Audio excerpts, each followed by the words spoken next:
kind of a cliche at this point how many young adult dystopian novels include love triangles. Like, oh my goodness, I'm 16 years old, I live in an oppressive dystopian society where everything is wrong, and one of my biggest concerns is whether I'm going to date my handsome childhood friend who might be something more, or the mysterious stranger over there who's a little bit of a rebel. That's always what happens. So, why all the love triangles? Well, for one thing, they're very common with young adult fiction in general. They're not so common with dystopian fiction as far as like dystopian novels for adults. You don't see stuff like that in 1984, for instance. But as far as young adult fiction, love triangles are almost just expected. Not that there aren't any that don't have them, but they're the exception to the rule. The other reason I think they're so prevalent in specifically young adult dystopian books is because dystopian fiction often features characters that have very little control over their own lives.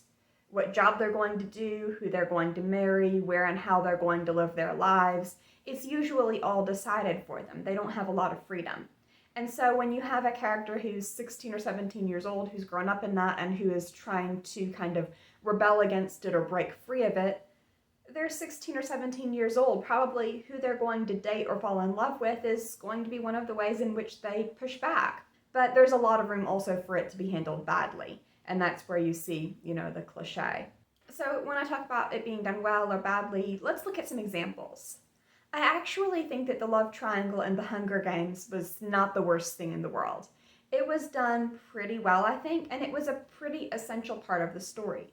Because of the whole thing where Katniss and Peeta have to pretend to be in love for the sake of the Capitol, because they convinced everybody on screen that they were in love during the Hunger Games, and therefore they can't just walk away and then, live their normal lives. They have to keep up the charade, and for him it's not a charade, but for her, at least in the beginning, it is.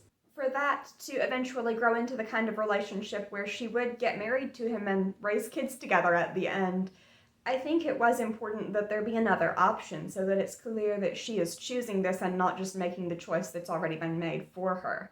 And as far as, you're in a life or death situation in this terrible dystopian world where everything is wrong but you're concerned with romance, I think that the way that it initially begins with it being somewhat staged and for the sake of the cameras, but then growing into something more genuine, I think that kind of circumvents that because it gives a reason why, that had to be the case.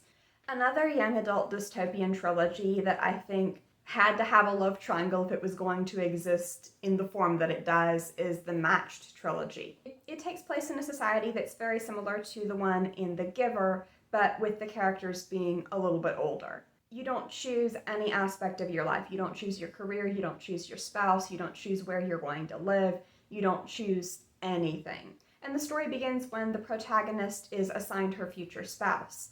But there's an error and she sees two faces, and one of them is the one that she was actually assigned to, but the other one is someone else who she also knows, and she begins to fall in love with him more so than the one that she was assigned to.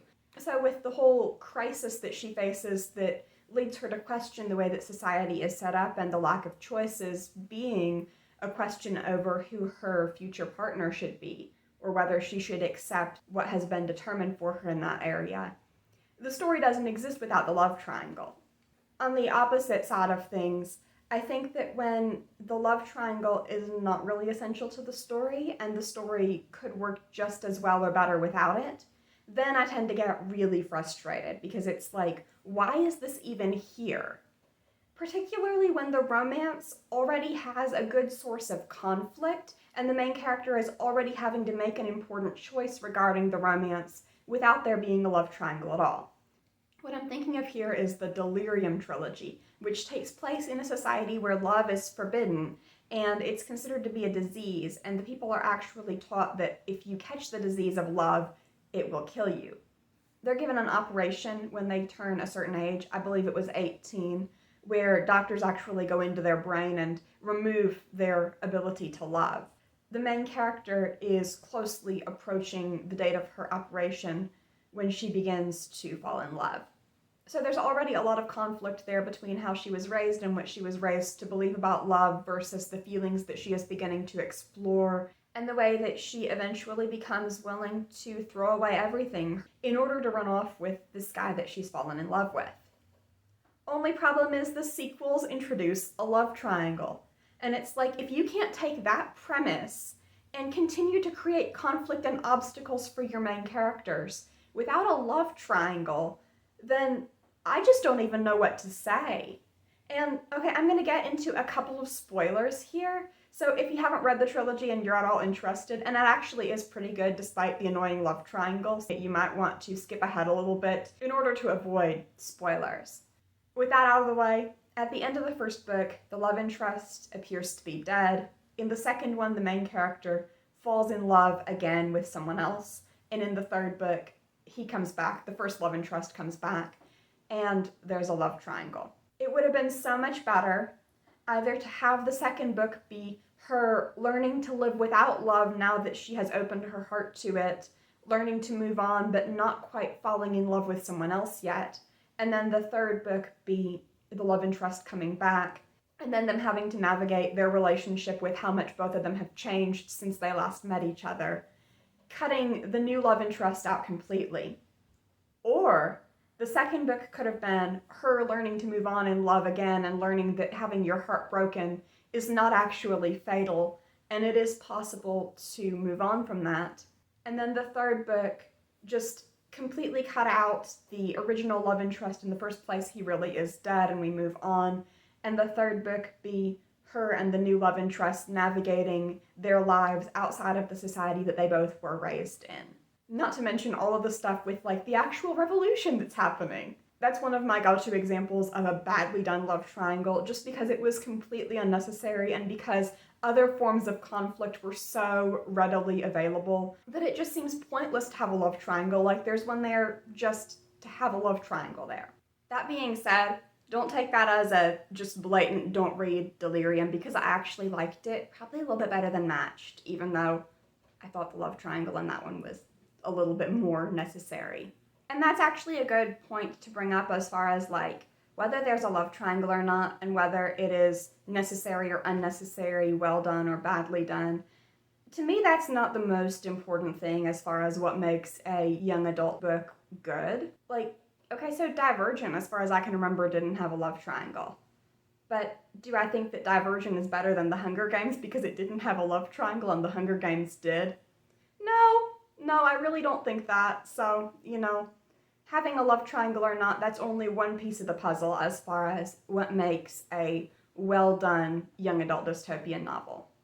However, I do think that it's best to avoid love triangles unless they are essential as far as the story that's being told. If the choice that the main character has to make is well represented in the choice between two love interests, or if the romantic storyline demands another option so that it doesn't seem like the main character is being forced or pushed or just blindly following into a relationship that she didn't choose for herself. If it's necessary because not choosing your romantic partner is a part of the dystopian world that's being explored, then I think it's worth doing. But if it's not necessary in that way, if the story would be just as good without it, or maybe better without it, then I think it's best to avoid them, because they are such a cliche, and they are a deal breaker for, I think, quite a few people. And it can be a little bit like, ugh, another love triangle. That can be kind of frustrating. So basically, love triangles are not a deal breaker for me, but I do think that they should be avoided when possible, and it would be nice to see more stories that use other ways of creating conflict in the main romance other than introducing a love triangle.